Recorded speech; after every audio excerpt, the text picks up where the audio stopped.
ঘন অন্ধকার রাত, চারপাশে শুধু সাইরেনের কাঁপানো শব্দ। ইসরায়েলের আকাশে ক্ষেপণাস্ত্রের লেলিহান আগুন যেন নিয়ে এসেছে ভয়াল এক বিভীষিকার বার্তা। বাংকারে লুকিয়েও আতঙ্কে কাঁপছে মানুষ, মৃত্যু হাতছানি যেন সবকিছুকে গ্রাস করতে উদ্যত। ইসরায়েলের শহরগুলোতেও যেন হারিয়ে গেছে 3 রাতের পার্থক্য। 13 জুন শুক্রবার রাতের আধারে ইসরায়েল ইরানে হামলা চালানোর পর থেকেই ভূগর্ভস্থ আশ্রয় কেন্দ্র বা বাংকারে অবস্থান করছেন ইসরায়েলিরা। হামলায় আগুনের লেলিহান শিখা জ্বলে ওঠে তেহরানের বুকেও।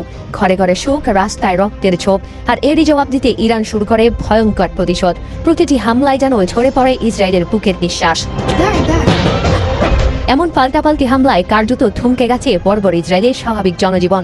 ইরান টানা 5 দিন ধরে ইসরায়েলের বিভিন্ন শহরে ক্ষেপণাস্ত্র ছুড়ে চলেছে। তেল আবিব, হাইফা, এমনকি ইসরায়েলের গভীরে আঘাত আনছে এই হামলা। প্রতিটি সাইরেনের শব্দে আতঙ্কিত মানুষ ছুটছে আশ্রয় কেন্দ্রের দিকে, কিন্তু এবার সে বাংকারও যেন বাঁচাতে পারছে না ইসরায়েলিদের। ইরানের শক্তিশালী ব্যালিস্টিক ক্ষেপণাস্ত্রের আঘাতে বাংকারগুলো ধসে যাচ্ছে। মুঠোফোনে ইসরায়েলিদের ধারণ করা ভিডিওতে দেখা যাচ্ছে শক্তপোক্ত বাংকারের দেয়াল ছাদ ইসরায়েলিদের মাথার উপর ধসে পড়ছে।